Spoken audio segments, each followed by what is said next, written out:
सभी को नमस्कार। मैं डॉक्टर शिवाकांत पाठक एक बार पुनः आपके सम्मुख सत्य, न्याय और धर्म की प्रयोगशाला में आपका स्वागत करता हूँ। और ऐसा करते हुए मैं अपने अंदर आपको भी देख पा रहा हूँ। आज मैं आपसे यूनिवर्सल ह्यूमन वैल्यू के तृतीय सोपान के कोर्स, जिसका नाम वैल्यू रिलेशनशिप है, उसके 20वें लेक्चर को लेकर उपस्थित हूँ। आज मैं स्वाध्याय के विषय में चर्चा करूंगा। पिछले कई लेक्चरों से हम शिक्षा के विषय में देख रहे हैं और देखते हैं कि सेल्फ स्टडी का प्रोसेस क्या होगा और इसको किस तरह से किया जाएगा। देखने के लिए हम चल रहे हैं आपके साथ। और इसमें जो आज देखा जाएगा 20वें लेक्चर में कि स्वाध्याय क्या है, सेल्फ स्टडी, और इसकी प्रक्रिया क्या है। तो चलते हैं, चर्चा की शुरुआत करते हैं। चर्चा की शुरुआत में हम ये देखेंगे कि क्या है, और चर्चा की शुरुआत को हम 3 बिंदुओं पर फोकस करेंगे। हम यूनिवर्सल ह्यूमन वैल्यू के फाउंडेशन कोर्स, जिसको प्रथम सोपान भी कहते हैं, की शुरुआत में सेल्फ एक्सप्लोरेशन को लेकर चर्चा किया था। सबसे पहले हम सेल्फ एक्सप्लोरेशन को एक नए सिरे से देखेंगे और सेल्फ एक्सप्लोरेशन को ही बेस बनाएंगे अपने स्वाध्याय का। फिर इसके बाद दूसरे चरण में हम ये देखने की कोशिश करेंगे कि मेरे अंदर की क्या एक्टिविटीज होती हैं, मेरे मैं के अंदर की डायनामिक्स क्या है, मैकेनिक्स क्या है। फिर उसके बाद हम प्रोसेस ऑफ सेल्फ स्टडी के विषय में चर्चा करेंगे। चलते हैं चर्चा को देखने को लिए। और इस चर्चा की शुरुआत में जो पहली स्लाइड में आपके ऑफिशियली जो पहली स्लाइड है वो लेके आ रहा हूं। जो मैंने कहा कि जो प्रथम चीज मैं देखूंगा, वो प्रथम चीज है क्या जो मैं देखूंगा, वो है process of self exploration. Self exploration क्या है कि जो भी कहा जाए उसको प्रस्ताव रूप में लिया जाए, उसको मान न लिया जाए कि ये सही है या गलत है। इसको वेरीफाई करें, वेरीफाई इट ऑन राइट, अपने सही के आधार पर। अपना सही क्या है? अपना सही है कि जब हम वेरीफाई करें तो verify the proposal on the basis of natural acceptance. सहज स्वीकृति के आधार पर किसी भी प्रस्ताव को स्वीकार करें, वेरीफाई कीजिए। और जब ये कर देते हैं तो नेचुरल एक्सेप्टेंस के आधार पर ये देख लें कि करना है कि नहीं। जब करना है तो उसको एक्सपेरिमेंटली वैलिडेट करें प्रस्ताव को। इस एक्सपेरिमेंटल वैलिडेशन के 2 प्रोसेस हैं। पहला, जब हम किसी मानव के साथ प्रस्ताव को एक्सपेरिमेंटली वेरीफाई करते हैं तो व्यवहार कहा जाता है, और जब हम रेस्ट ऑफ नेचर के साथ करते हैं तो कार्य कहा जाता है। तो व्यवहार और कार्य के माध्यम से हम प्रस्ताव का, प्रपोजल का एक्सपेरिमेंटल वैलिडेशन करें। जो हम व्यवहार के माध्यम से करते हैं तो हम वह सुख की प्राप्ति का रास्ता होता है, और जब रेस्ट ऑफ नेचर के साथ ऐसा करते हैं तो जो है वह समृद्धि का भाव होता है। और जब ये प्रक्रिया होती है तो ये दोनों जो है प्रस्ताव जब एक्सपेरिमेंटली हम करते हैं तो मुझे वो राइट अंडरस्टैंडिंग आती है, सही समझ या ज्ञान। तब मैं ज्ञानवान कहा जा सकता हूं।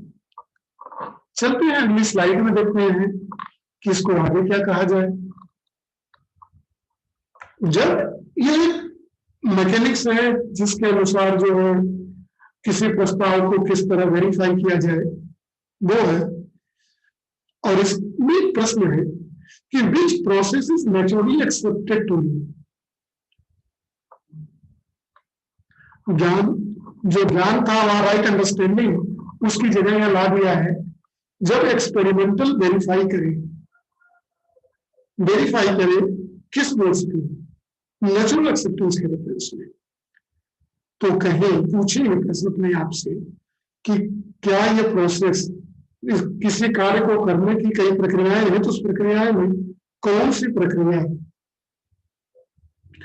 नेचुरली हमें एक्सेप्टेड है, मेरे को सबको, जो सबको, मेरे को भी सुख प्रदान करे और सबको सुख प्रदान करे। The process of self exploration and self verification on your own right leading to the understanding of yourself. यह जो है जब इस प्रकार से करते हैं तो किसी भी के अंदर उसको ज्ञान की तरफ ले जाने का माध्यम होता है। लेकिन दूसरा भी मेरे अंदर हो सकता है कि हम प्रस्ताव में न स्वीकारें और डूज और वन डूज प्री कंडीशनिंग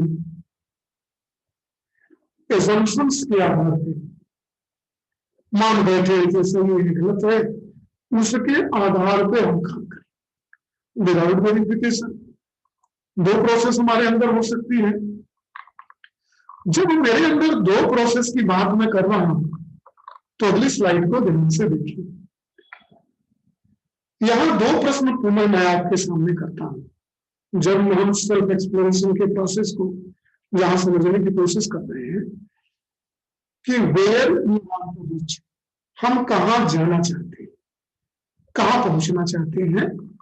दूसरा है वेयर वी आर गोइंग, और मैं कहां हूं, मैं कहां से कहां जाना चाहता हूं।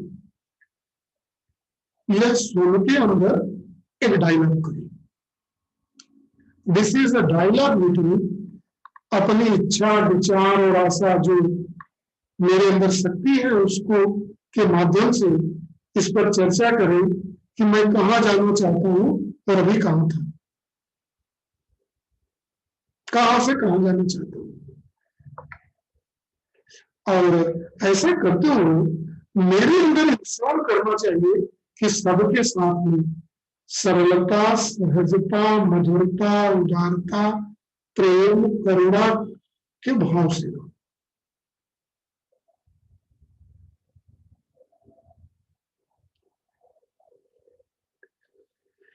हारमोनी या संगीत की अवस्था में देखो, इन चीजों को देखते वक्त क्या मैं कंट्राडिक्शन में हूं या मैं सुख की अवस्था में हूं। जब मेरे अंदर विचारों का विरोधाभास झलकता है तो दुख की स्थिति है, और विचारों में कोई विरोधाभास नहीं दिखता तो सुख की स्थिति है। जब विरोधाभास रहता है तो विरोध का भाव रहता है दूसरे मानव के साथ, और जब जब मैं सुख की स्थिति में रहता हूं तब मैं लोगों से संबंध के भाव में रहता हूं। ये मेरी स्थिति है। देखिए, हम एक और टॉपिक को सेल्फ एक्सप्लोरेशन में देखने के लिए चल रहे हैं। वो टॉपिक मेरा है पॉइंट्स फॉर सेल्फ ऑब्जर्वेशन। खुद वो कौन कौन से पॉइंट है जिससे हम अपने आप को ऑब्जर्व कर लें। तो we have to invite potential to recognise what is right. मेरे अंदर ये क्षमता है, प्रकृति ने मुझे शक्ति दी है कि मैं सत्य को समझ सकूं। सहज स्वीकृति का भाव अगर मेरे अंदर है तो ये मेरी जो सहज स्वीकृति का भाव है, ये दिस इज मेरी इनेटनेस, फंडामेंटल क्वांटिटी, ये हरदम बना रहता है। यह भाव नेचुरल एक्सेप्टेंस का भाव किसको जानने और समझने की शक्ति है, और ये सदैव मेरे साथ है, ये कभी भी मेरा साथ छोड़ने वाला नहीं है। और ये जो भाव है ये कभी बदलता नहीं मेरे, मतलब करप्ट होता है। लैपटॉप जिससे मैं आपसे मुखातिब होगा, जो हमारा इंस्ट्रूमेंट है, जिससे डिजिटली मैं आपसे जुड़ पाऊंगा, उसमें वायरस हो सकता है, लेकिन जो नेचुरल एक्सेप्टेंस का भाव का वेपन्स मेरे पास है, ये हरदम हर साथ मेरे जन्म से शुरू हुआ और मृत्यु तक ये हर वक्त मेरे अंदर बना रहेगा। और ये प्री कंडीशनिंग से करप्ट होने वाला भी है सॉफ्टवेयर, और ये निश्चित भी है। तो सेल्फ ऑर्गेनाइज और स्वतंत्र के भाव से रहने के लिए मुझे इस नेचुरल एक्सेप्टेंस को रेफरेंस में तो लेना पड़ेगा कि जो भी प्रस्ताव मेरे सामने आएगा, मैं नेचुरल एक्सेप्टेंस के आधार पर इस पर चर्चा करूंगा, उस पर स्वीकार करूंगा। अगर वो सही है तो करूंगा, नहीं है तो नहीं करूंगा। कई लेक्चरों में जिन स्लाइडों को मैं घुमा रहा हूं, इन स्लाइडों पे चर्चा कर चुका हूं। जब मैं शिक्षा के प्रकृति के विषय में चर्चा करने आपके सम्मुख उपस्थित हुआ हूं, तो ये मेरी जिम्मेदारी है इसको एक बार पुनः चर्चा में लाऊं। देखिए, मेरे अंदर शक्ति है सही चीज को समझने की, और यह शक्ति मेरे अंदर इच्छा, विचार और आशा, DTE, desire, thought, expectation, remember the point, capital D, capital T, capital E, desire, thought, expectation, ये मेरी शक्ति है, जिसके कारण जो मेरे अंदर चयन, विश्लेषण और चित्रण का भाव होता है। जब मेरी इच्छा, विचार, आशा प्री कंडीशनिंग पे और एजम्पशंस पे बेस्ड हो जाती है, तब मैं गुलामी के भाव में हूं, परतंत्रता के भाव में हूं। मैं किसका गुलाम हूं? डूज और डूज का। मान लीजिए दीवारों पे लिखी बातों को, किताबों में लिखी गई बातों को, दादा दादी, माता पिता, नाना नानी के द्वारा कही गई, टीचर के कही गई बातों से, समाज से सुनी गई बातों से, लेकिन मैंने वेरीफाई नहीं किया, एक्सपेरिमेंट में वैलिडेट नहीं किया। तो जब मैं स्वतंत्रता के भाव में हूं, तो क्या मेरे अंदर चयन, विश्लेषण और चित्रण सही रूप में हो पाएगा? क्या गुलाम सही भाव से सोच पाएगा? दूसरे साइड में देखें, अगर मेरा सोच सहज स्वीकृति के आधार पे है, तो मेरी इच्छा, विचार और आशा सही रूप से कार्य करेगी, और मेरे अंदर जो डायनेमिक्स होगी, सिलेक्शन, एनालाइजिंग और इमेजिंग की, चयन, विश्लेषण और चित्रण का, मैं उसका सही करूंगा, मेरी इमेजिनेशन सही होगी। ये सर्किल में आप देख लें तो मेरी कल्पनाशीलता सही होगी। अगर ये किसके आधार पर होगी?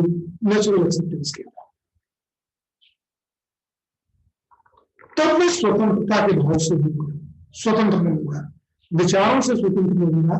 और जब जब मैं विचारों से स्वतंत्र रहूंगा, तब ही मैं सही बात सोच पाऊंगा, समझ पाऊंगा और कर पाऊंगा। देखिए, एक बात को ऐसा करते हुए मैं व्यवहार और कार्य, व्यवहार मतलब मानव के साथ, और कार्य मतलब रेस्ट ऑफ नेचर के साथ कर पाऊंगा। चलिए, अगर मैं आज की मेरी जो स्थिति है, अगर मैं मान्यताओं को, स्वतंत्रता के भाव को नंबर 1 पे रखता हूं, स्वतंत्रता के भाव को कहीं रखता नहीं, और ये दूसरा है, इसलिए देखिए नंबरिंग कर दी गई आज की स्थिति में। प्री कंडीशनिंग और एजम्पशंस के आधार पर अगर मैं जी रहा हूँ तो सेंसेशन भी उसी हिसाब से हो गए। चयन सेंसेशन मतलब चयन, विश्लेषण और चित्रण।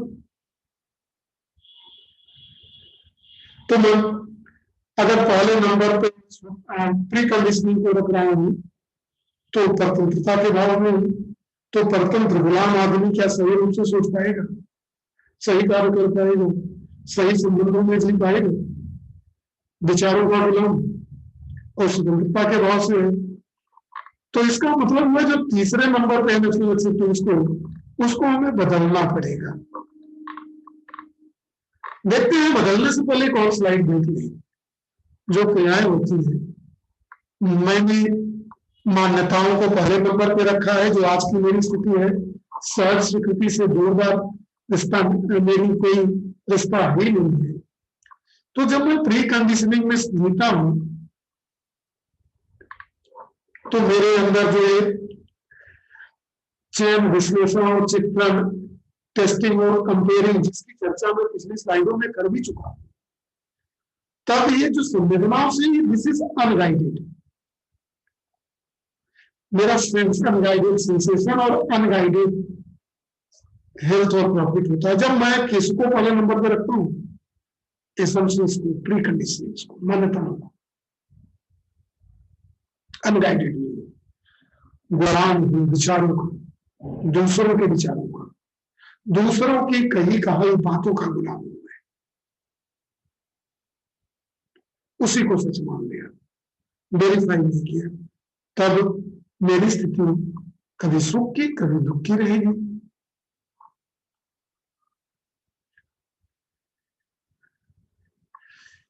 चलिए, मैं जी रहा हूं किसके द्वारा, प्री कंडीशनिंग के द्वारा, सेंसेशन और नेचुरल सेंस के।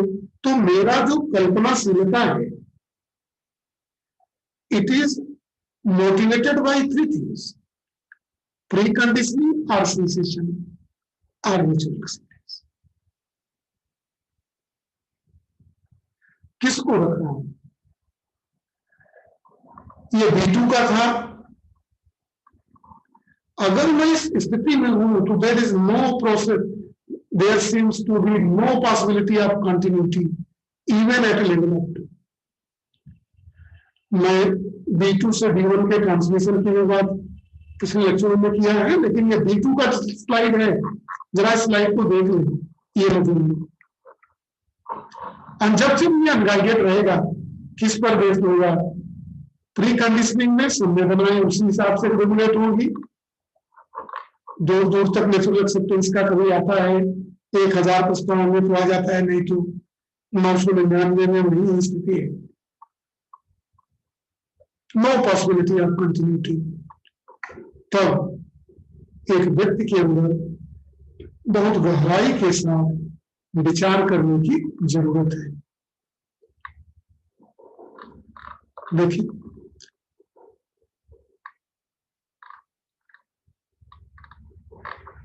अब मैं B2 से B1 को भी दिखा दिया स्थिति को, स्लाइड को देख लें। हमारे अंदर चयन, विश्लेषण, चित्रण के साथ संकल्प और प्रमाण भी होता है, जिसके कारण टेस्टिंग, कंपैरिजन, चिंतन, बोध और रियलाइजेशन का होता है। तो पूरा जो गुण मैकेनिक्स है, B2 पीले में है, B1 पर्पल में है। व्यवहार और कार्य बड़ी व्यवस्था में भागीदारी का जो ये स्लाइड पहले दिखाया जा चुका है, इसको देखने के साथ चारों ऑर्डरों के में क्या है? 4 ऑर्डर के ज्ञान अवस्था, जीव अवस्था, प्राण अवस्था और पदार्थ अवस्था। इन चारों में चयन, विश्लेषण, उनकी प्रक्रियाएं क्या हैं, इकाइयां क्या है, यूनिट्स क्या है, क्रियाएं उनकी क्या क्या है, उनकी स्वयं की व्यवस्था क्या है, उनका स्वभाव क्या है, नेचुरल कैरेक्टरिस्टिक, और उनकी इनहेरिटेंस क्या है। इन चीजों पे हम लोग चर्चा करनी है। स्लाइड को देख लें। इस स्लाइड में भी मैं थोड़ी चर्चा कर दे रहा हूं, डिटेल में पिछले लेक्चरों को देख लिया। द्वितीय सोपान में और प्रथम सोपान में इसकी खूब चर्चा किया गया है। तो ये पदार्थ की अवस्था में कौन कौन सी क्रियाएं होती हैं, उनका जो एडवांस वर्जन है वो प्लांट्स ऑर्डर है, जिसमें रेस्पिरेशन और फोटोसिंथेसिस होने लगता है। फिर अगर उसी में मटेरियल में मैं आ जाए, जीने की आशा, इच्छा विचार आशा आ जाए, तो जो है जीवावस्था होती है। अगर वो सुख के साथ जीने की आशा हो जाए तो ज्ञान की अवस्था है, मानव की अवस्था है। तो मेरे अंदर जो है पोटेंशियल है, समझने की क्षमता है मेरे अंदर, सही भाव और सही विचार की जीने की है। और मेरे अंदर परसिवरेंस, ब्रेविटी और जनरसिटी, धीरता, वीरता और उदारता भी है। अगर जिसके अंदर तो मानव ज्ञान की अवस्था में है। जीने की आशा है। जीने की आशा कैसे? सुख की निरंतर, सुख और समृद्धि की निरंतरता के भाव के साथ जीने की आशा है, और सही भाव और सही विचार से। नहीं तो मैं जानवर की अवस्था में हूं। देखिए, अब मैं ये दिखाना चाहता हूं इस स्लाइड में कि मेरी हायर एक्टिविटीज क्या है। नहीं, देखिए, जानना, मानना, जब ये करता मेरे अंदर, पिछले स्लाइड में देख ले थोड़ी सी पिछले स्लाइड को, इसमें है मेरे अंदर जानना, मानना, पहचानना, इसका भाव पैदा, ज्ञान पैदा हो जाता है। Right feeling and right thought. जब मुझे जानना, मानना, पहचानना, जो तीनों ऑर्डरों से मुझे अलग बनाता है, और मुझे ही सुख चाहिए, मुझे ही मोक्ष चाहिए, दुनिया में, इस ब्रह्मांड में और किसी मटेरियल को सुख नहीं चाहिए। सब लोग मेरे सुख की पूर्ति के लिए हैं। तो वास्तविकता को एज इट इज, भाव जैसा है उसी भाव में देख जाना संपूर्णता है, जानना है। लेकिन अगर वो उसमें लगातार वैरायटी है, परिवर्तन हुए, चीजें हैं, तब तो दिक्कत है। एक इकाई के रूप में हम क्या देख पाते हैं? लोगों का रूप, उस मटेरियल का रूप कैसा है, शेप कैसा है, रंग कैसा है, शेप, साइज, कलर एक्सेट्रा। मैं आपके सामने, मेरा चित्र आ रहा है तो मैं कैसा हूं, क्या पहना हूं, क्या रंग है, क्या साइज हो सकती है, प्रॉपर्टी में प्रभाव क्या डालूंगा, यह है देख लेना। नेचुरल कैरेक्टरिस्टिक मेरी क्या है, मेरी फंडामेंटल क्वालिटी है। अगर मैं ऐसा नहीं करता हूं तो मैं उसको पहचान नहीं पाया हूं। मैं जानवर की अवस्था हूं, बड़ी व्यवस्था में भागीदारी, सबके साथ संबंधों में जीते हुए, संबंधों का निर्माण, सुख के साथ जीते हुए, चिंतन, इनएडमिनेट्स, मेरी सुख की व्यवस्था क्या है, स्वस्तित्व क्या है, सबमर्जेंस, इसका ज्ञान, स्वयं की व्यवस्था का ज्ञान और स्वस्तित्व का रियलाइजेशन। जब ये डेफिनेटनेस, कंटिन्यूटी और यूनिवर्सलिटी के भाव से है, सार्वभौमिकता में हर वक्त मेरे साथ जुड़ा है, तभी मेरे अंदर सही समझ आए। सही समझ लो ज्ञान, तभी मैं ज्ञानी हूं।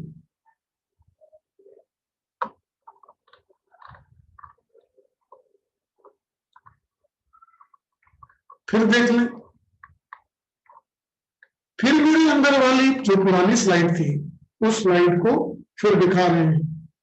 अपने अंदर जो प्रक्रियाएं होती हैं मैं के अंदर, तो इस मैं के अंदर जो प्रक्रियाएं होती हैं, जो हमारे अंदर शक्ति है, पोटेंशियल है, किसी भी चीज को सुख की स्थिति में प्राप्त करने के लिए, डीटी, इच्छा विचार आशा के रूप में, तो मैं उसको, मेरे अंदर जो प्रक्रियाएं होती है वो दी गई है। और जो नीचे है B2, जो ऊपर है B1, जो येलो में है दिखाई दे रहा है वो B2, जो पर्पल में है वो V1। अगर इन सब में संबंधों की स्पष्टता है, मेरी clarity of relationship, natural characteristic को मैं, मेरा जो इनेटनेस है, स्वयं की व्यवस्था है, बड़ी व्यवस्था में भागीदारी का, इसको मैं सही रूप से जानता हूं और कार्य और व्यवहार के माध्यम से बड़ी व्यवस्था में भागीदार बनता हूं, ये मेरे अंदर होने वाली प्रक्रिया है जो मैं करता हूं। अगली स्लाइड में देखिए,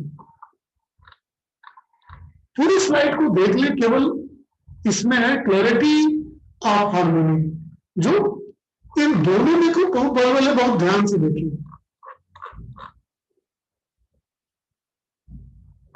clarity of relationship, natural characteristic, participation in larger order, ये दिखाया मैंने।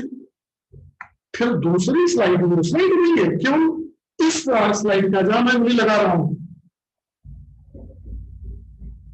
देखिए कर्जर को आप से या मैं बना लू, तो अभी बदल गया।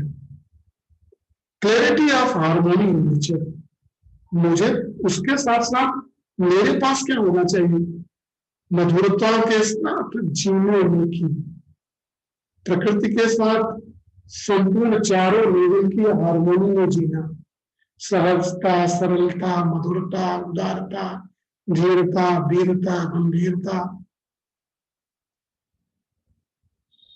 के साथ जीना, एकता, बिना किसी भेदभाव के, बिना किसी उद्वेग की, बिना किसी लालच की,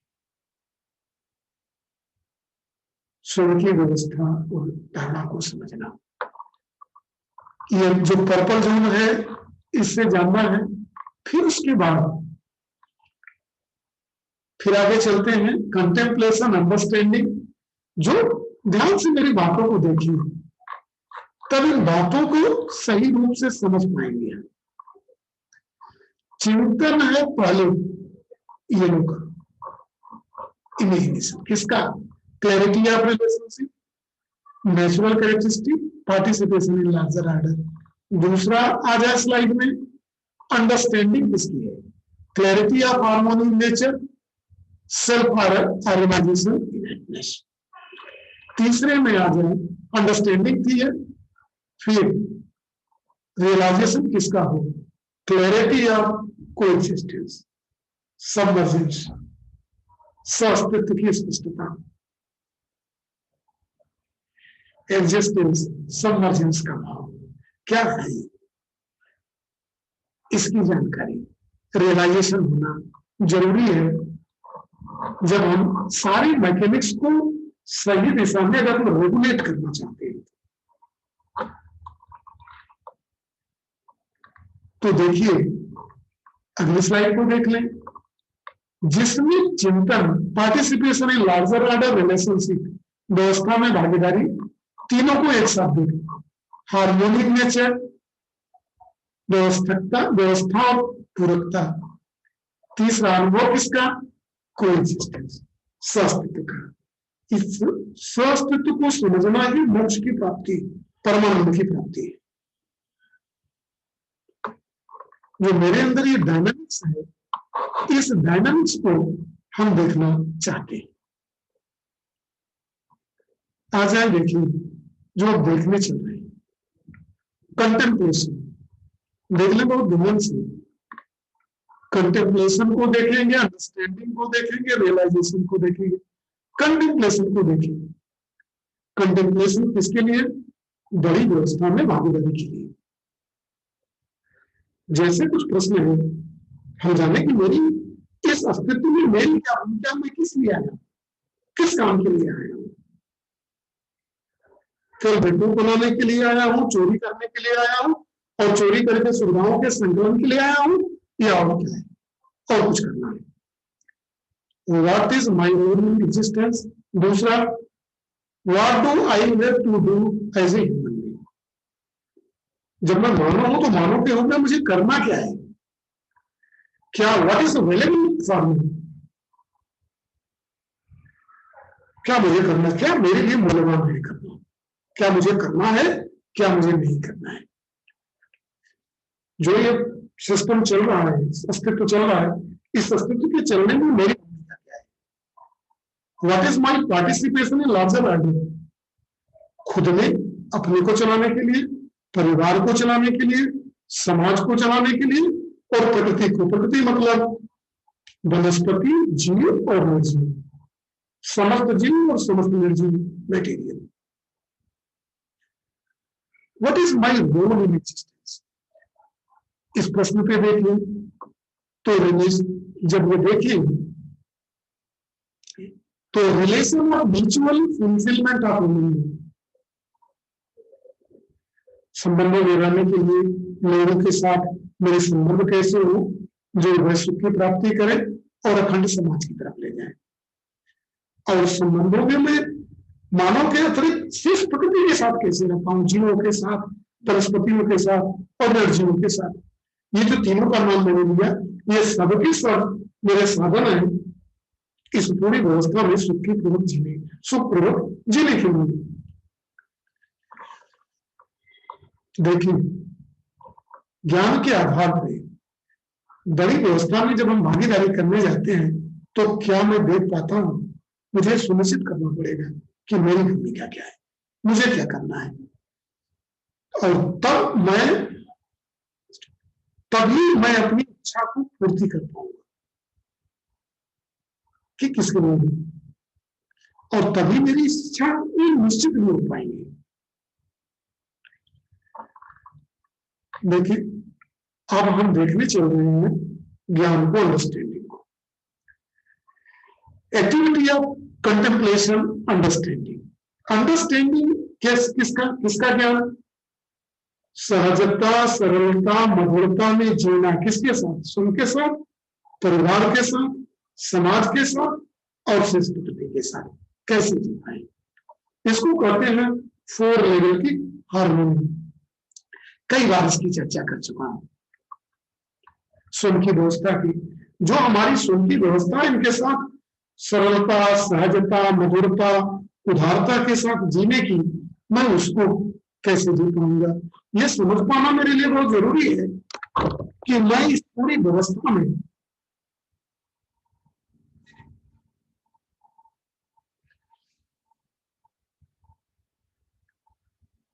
क्या मैं सबके साथ पूरकता के भाव से हूं या नहीं।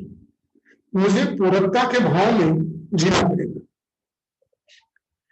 कोई भी विरोध का भाव मेरे अंदर न हो, उसके बाद हमें समझ पाएंगे कि क्या मैं निश्चित हूं कि इस परस्परता संबंधों में जीते हुए इस पूरकता के भाव में क्या मैं अपना जीवन स्टार्ट कर पा रहा हूं या नहीं। तब क्या मेरे अंदर संतोष का भाव है या नहीं, कि मैं अभी आज भी अभी इस वक्त मेरी स्थिति विरोध के भाव में है, जो विरोध के भाव से हमें निकलना पड़ेगा। फिर मुझे मेरे अंदर शक्ति क्या है? रियलाइजेशन ऑफ कोएग्जिस्टेंस, अस्तित्व का ज्ञान क्या है, यूनिट्स क्या है, स्पेस क्या है, यूनिट की क्या प्रॉपर्टीज है, ऊर्जित है, सूर्य की व्यवस्था है, संबंधों का सबके साथ इसकी पहचान है, उसकी पूर्ति है, और मैं हूं कहां? स्पेस में हूं। मेरी प्रक्रियाएं क्या हैं? मेरे अंदर मटेरियल है और चेतना है। मेरे मन के अंदर इच्छा, विचार और आशा है, जिसके कारण मैं कंटिन्यूअस हैप्पीनेस और प्रॉस्पेरिटी को प्राप्त करना चाहता हूं। जब जब मैं ऐसा कर पाता हूं तो सुखी होता हूं, जब जब नहीं कर पाता हूं तो मैं दुख के भाव में रहता हूं।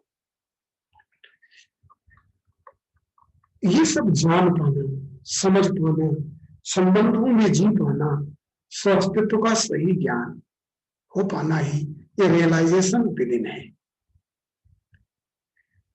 तब मैं कह सकता हूं कि मैं इस व्यवस्था के साथ ऑथेंटिसिटी में हूं और कंटिन्यूटी में, दृढ़ता के साथ, सहजता और सरलता के साथ है।